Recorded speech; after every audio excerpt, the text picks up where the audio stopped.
পরম দয়াল যুগপুরুষোত্তম শ্রী শ্রী ঠাকুর অনুকূল চন্দ্রের আতুল চরণে জানাই আমার শতকোটি প্রণাম। আপনার ভাগ্য কি আপনার সায় দেয় না? যা করতে চাইছেন কোনো কিছুই কি আপনি করতে পারছেন না? সব কিছুতেই বাধা পাচ্ছেন। যা ভেবে রেখেছেন সেগুলি কোনোটাই আপনার পূরণ হচ্ছে না, তার ঠিক উল্টোটা ঘটে চলেছে। এবং জীবনের প্রতিটা পদক্ষেপে আপনি জ্বালা যন্ত্রণায় ভুগছেন, গ্রহদোষে ভুগছেন, রোগ শোকে ভুগছেন। আপনার পরিবারের প্রত্যেক সদস্যগণও এই রোগ শোকে ভুগছে। তাহলে রোজ সকালবেলা শ্রী শ্রী ঠাকুরের এই অমৃত কথাটি মেনে চলুন। তিনি যে কাজটি করার কথা বলেছেন সেই কাজটি করে চলুন, দেখবেন আপনার ভাগ্য পরিবর্তন হবেই হবে। জয়গুরু দাদা ও মায়েরা, আশা করি পরম পিতার চরণ আশ্রয় করে আপনারা খুব ভালো আছেন। কিন্তু তাও আমরা যে কাজগুলি তিনি বলে গিয়েছেন সেই কাজগুলি ঠিক করে করতে পারি না বলেই আমাদের এত বিপদ আপদ। আমাদের উন্নতি হয় না, আমরা সেইভাবে উন্নতি করতে পারি না, আমাদের ভাগ্য আমাদের সায় দেয় না, ভাগ্য পরিবর্তন হতে চায় না। তো আমাদেরকে আগে শ্রী শ্রী ঠাকুরের সেই অমৃত কথা, শ্রী শ্রী ঠাকুরের সেই সাবধান বাণী, যে কাজগুলি তিনি করতে বলেছেন সেটি কিন্তু করতে হবে, তবে তো আমাদের হবে। শ্রী শ্রী ঠাকুর বাণী দিলেন, না করে যে পেতে চায় দুঃখ তার পিছু ধায়। তিনি আরো বললেন, ভাবছ বসে চলবে কিসে, ভাববার তুমি কে? ভাববার যিনি, ভাবছেন তিনি, তুমি ভাবো তাকে। তো আমাদেরকে তাকে নিয়ে ভাবতে হবে, তার কথা মতো চলতে হবে, তার কথা শুনে তিনি যে কর্ম করার কথা বলেছেন সেগুলি মেনে চলতে হবে, তবে তো আমাদের ভাগ্য পরিবর্তন হবে। না হলে ভাগ্য কিভাবে পরিবর্তন হবে? আমরা এই ভুলটাই করে থাকি। দেখুন, আমরা প্রত্যেকেই কিন্তু আমাদের স্বার্থ চিন্তাটা করে থাকি। তো স্বার্থ চিন্তা যখনই আমরা করব তখন কিন্তু আমরা পাবো না।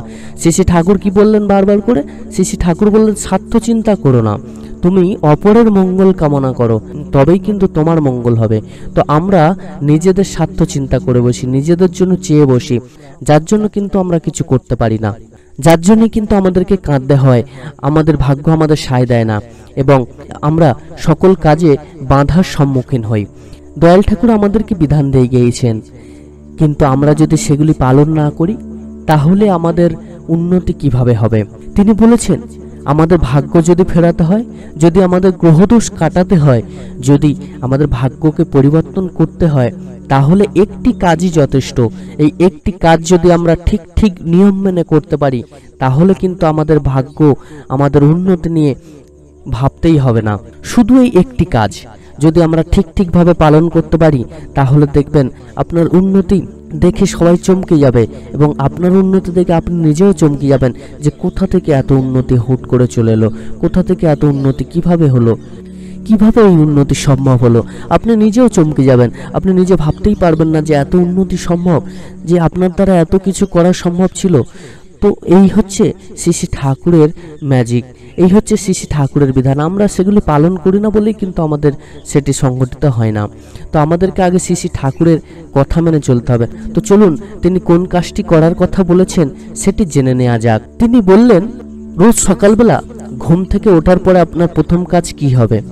রোজ সকালবেলা যখন আপনি ঘুম থেকে চোখের পাতা খুলবেন তখন যেন আপনার সামনে দয়াল ঠাকুরের একটি ফটো থাকে।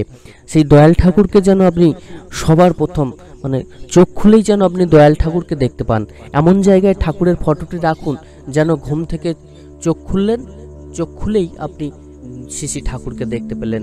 তো এইভাবে, না হলে ধরুন আপনার সামনে শ্রী শ্রী ঠাকুরের ফটো নেই, তো কি করবেন না, পাশে যেখানে আছে সেখানে চোখটা বন্ধ করে সেই জায়গায় নিয়ে যান, সেখানে গিয়ে ঠাকুরের দিকে তাকিয়ে চোখটা খুলুন, ঠাকুরের দিকে তাকিয়েই আপনার দিনটা শুরু করুন।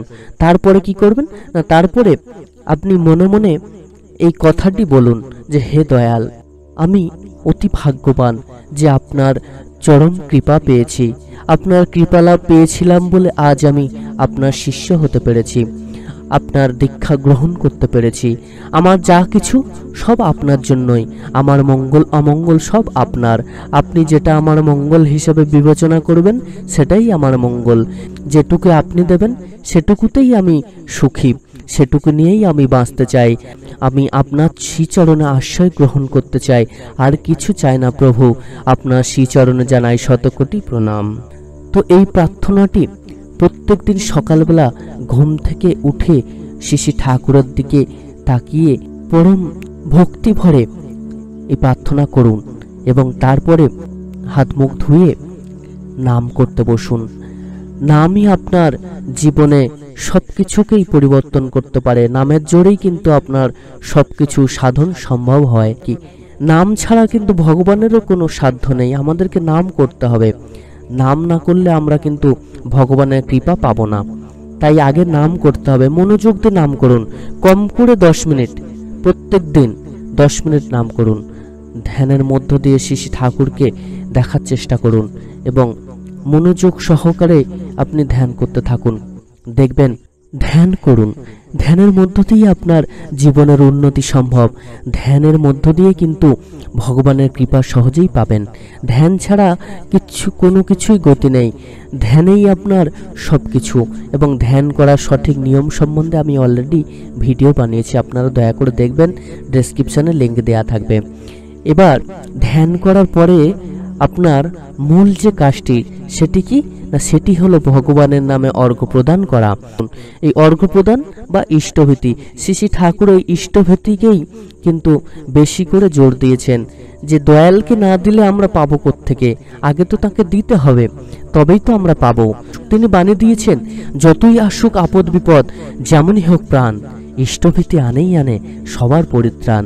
তার মানে কি না, আমাদের যত গ্রহ দোষ, কেউ যদি আপনার কোনো ক্ষতি করতে চায় বা অশুভ কিছু ঘটে, আপনার জীবনে যদি কোনো বিপদ আপদ আসে, সব কিছুই কিন্তু এই ইষ্টভীতির মাধ্যমে আপনার খণ্ডন হবে। সমস্ত রকম বিপদ আপদ চলে যাবে, সমস্ত রকম গ্রহদোষ মুক্ত হবে। আপনি এই একটি কাজ ইষ্টভীতি যদি মনোযোগ সহকারে করেন, তাহলে কিন্তু আপনার সকল কিছু আপনি পাবেন, আপনার ভাগ্য আপনার সায় দেবে। আপনি 1 মাস ঠিকভাবে ইষ্টভীতি পালন করুন।